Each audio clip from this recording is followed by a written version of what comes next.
Jesus rewards ministry. தேவனுடைய பரிசுத்த நாமத்திற்கு மகிமை உண்டாவதாக. இந்த மாதத்தின் முதல் நாளை சுகபத்திரமாக காண செய்த தேவனுக்கு அநேக கோடி ஸ்தோத்திரங்களையும் நன்றிகளையும் அவரை மேன்மைப்படுத்தும் விதமாக ஏறெடுப்போம். உலகத்தின் பாவங்களை சுமந்து தீர்த்த தேவாட்டுக்குட்டியாகிய இயேசு கிறிஸ்துவின் பலியினாலே நாம் பாவத்திற்கு தண்டனையாக மிருகத்தை பலியிடுவது தேவையற்றது. நாம் எப்போது ஸ்தோத்திர பலியையே நமது உன்னதமானவருக்கு செலுத்தும் பலியாகும். எனவே ஆபத்து காலத்தில் அவரை நோக்கி யாராயிருந்தாலும் கூப்பிடும் குரலுக்கு பதிலளிப்பவராக, நம்மை விடுவிப்பவராகவே செயல்படுகிறார். நாம் அவரை மறவாமல் எந்நாளும் மகிமைப்படுத்துபவர்களாவோம்.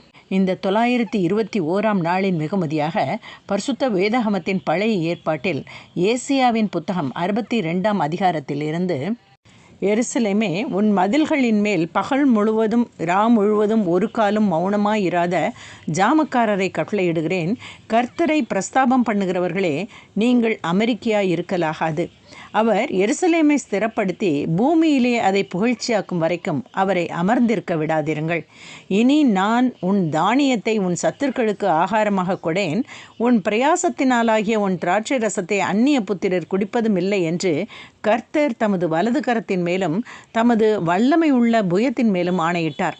அதை சேர்ந்தவர்களே அதை புசித்து கர்த்தரை ஸ்துதிப்பார்கள். அதை கூட்டி வைத்தவர்களே என் பரிசுத்த ஸ்தலத்தின் பிரகாரங்களில் அதை குடிப்பார்கள். வாசல்கள் வழியாய் பிரவேசியுங்கள்.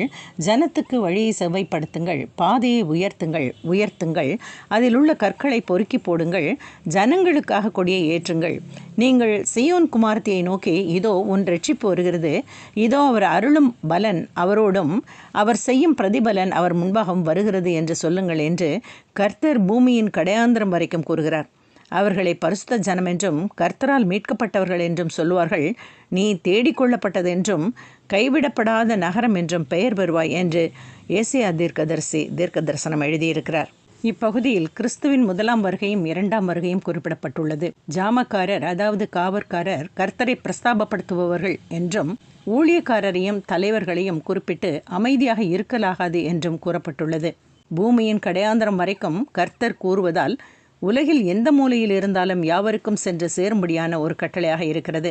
ஏசாயா 40ஆம் அதிகாரம் 13ஆம் வசனத்தில் கர்த்தருக்கு வழியை செவ்வைப்படுத்துங்கள் என்பது முதலாம் வருகையை குறிப்பதாக உள்ளது.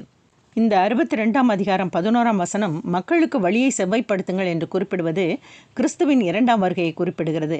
ஏனெனில் 12ஆம் வசனத்தில் கர்த்தரால் மீட்கப்பட்டவர்கள் என்று குறிப்பிடுவது இயேசு கிறிஸ்துவின் சிலுவை மரணத்தால் மீட்கப்பட்ட நாம் இயேசு கிறிஸ்துவின் இரண்டாம் வருகைக்கு ஆயத்தப்படும்